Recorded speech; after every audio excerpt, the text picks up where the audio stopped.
Always look on the light side of life. An Axios exclusive. Hello, and welcome to this week's episode of The Leiter Side of Things. I'm your host, Axios Chief White House Correspondent Samuel Leiter, and I'm about to walk you through the key legislative updates from Congress this week, as well as our key question of the day. As some of you might know, the House and Senate Committees on Debt, Climate, and Immigration met last week to debate a number of legislative proposals in response to the Montgomery Plan. Each of these committees has had the opportunity to report a bill to the floor, but only 4 have been successful. The House and Senate Committees on Climate each passed bipartisan versions of their chairwomen's markups. The House Debt Committee passed Congresswoman Feldhausen's Bill for a Balanced America, and the Senate Immigration Committee passed Senator Ward's YEARN Act. This leaves the House floor without a viable bill on immigration and the Senate floor without a viable bill on debt. We'll come back to these 2 committees in a moment. In terms of the proposals on the floor, both the House and Senate appear well positioned to achieve compromise on climate and debt, while immigration remains an open question. Congresswoman Shen and Senator Osterman appear closely aligned in their approach to climate change reform. In fact, Congresswoman Shen published an op-ed last week trumpeting the success of bipartisanship on climate and urging other committees to follow their example. That's not to say that the bills are in complete alignment.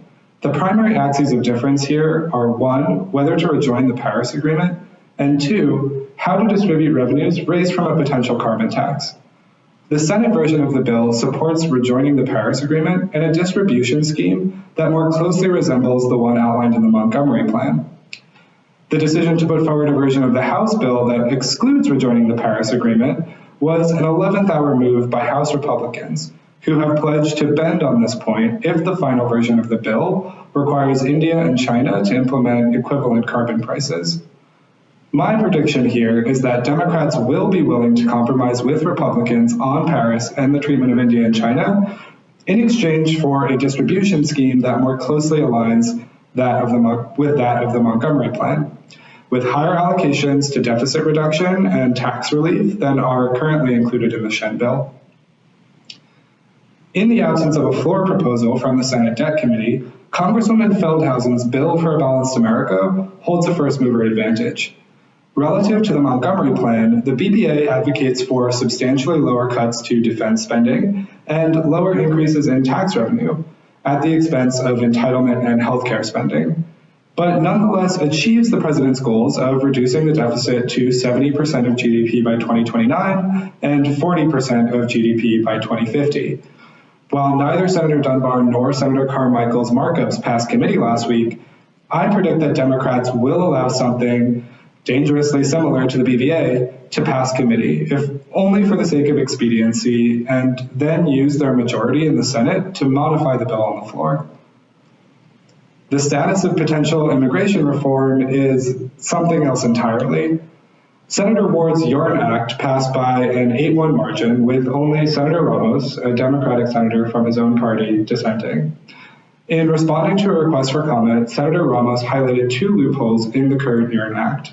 1, the exclusion of undocumented immigrants who fall outside of the Dreamer, Yearner, and Veteran categories, and 2, the continued possibility of costly deportations.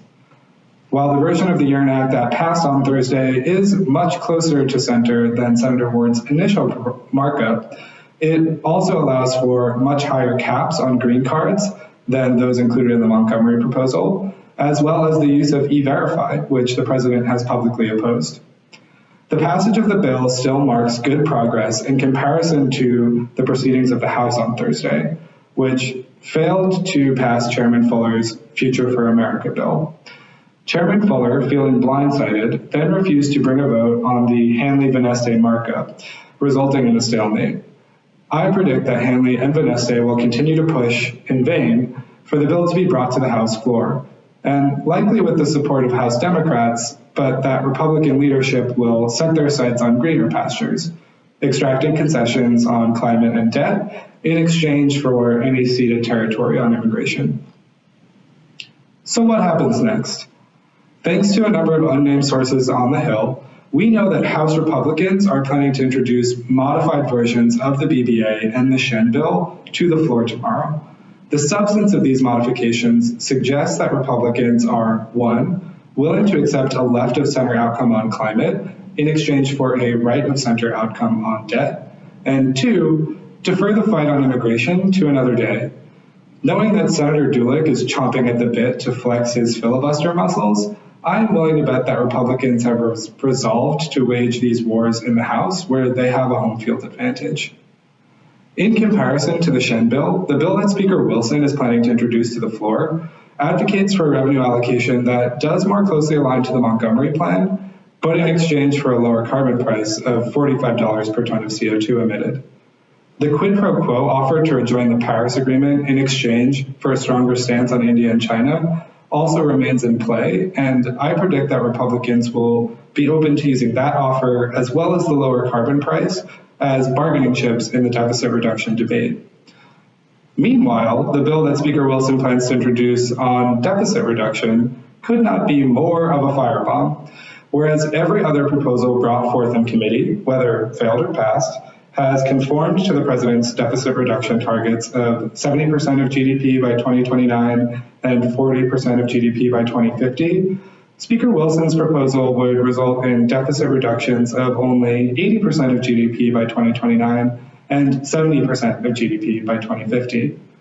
The key axes of difference here are, one, the repeal of Obamacare, for which Speaker Willson advocates, and two, the increase of individual income tax and other tax revenues, which Speaker Willson opposes. It's clear that House Republicans are intending to prioritize the fight on taxation over the opportunity for near compromise on climate and the open field on immigration.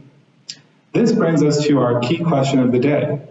Will House Democrats bend to the Republicans on this question of taxation in order to further other policy goals? Or will they fight for President Montgomery's desired tax revenue increases? As a point of reference, increases to individual income tax and other tax revenue represent over 75% of total deficit reductions in the Montgomery Plan. Kudos to Speaker Willson for seizing the opportunity to squeeze Democrats on debt in exchange for a few breadcrumbs of compromise on climate, all while presumably cutting her losses and any expectations for the pending disaster that is the immigration debate. House Minority Longhurst, it's your move. I'm Samuel Leiter with Axios, and this has been the Lighter Side of Things.